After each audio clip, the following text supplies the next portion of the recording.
Faith has been a cornerstone of the African American experience, guiding us through trials and triumphs.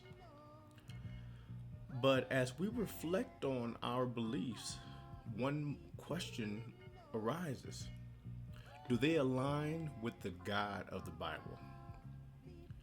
Today, we'll explore the Deuteronomy 13 test and examine whether our beliefs truly honor the Most High or follow traditions that lead us astray. The legacy of faith in the community spans for centuries, with Black churches been a source of strength and resilience. From the spirituals sung by our ancestors to modern gospel music, our faith has sustained us. But with this rich legacy comes a responsibility, one to ensure our worship is directed to the true God and not shaped by doctrines introduced during oppression. The Deuteronomy 13 test warns us against following prophets or teachings that lead us away from God's commands, even if they perform signs and wonders. It challenges us to evaluate the three following. 1. The message.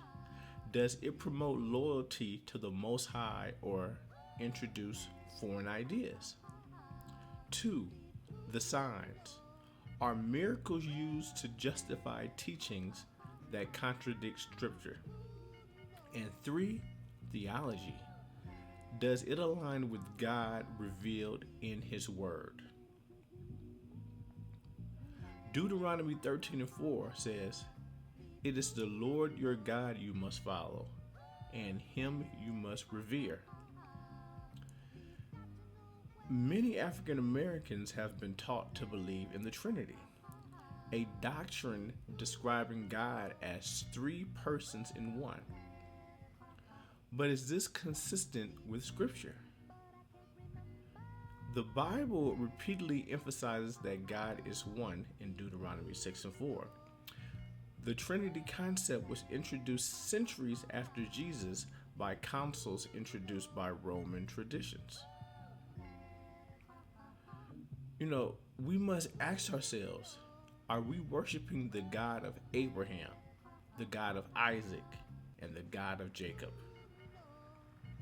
Or have we adopted beliefs that were handed down through systems designed to control rather than liberate?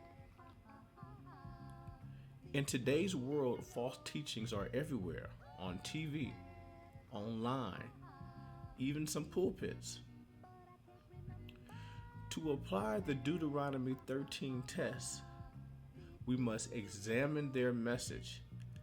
Does it call for obedience to God's commandments or dismiss them as outdated?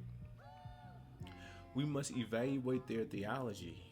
Is their understanding of God rooted in Scripture, or is it influenced by man-made traditions? And finally, we must consider the impact.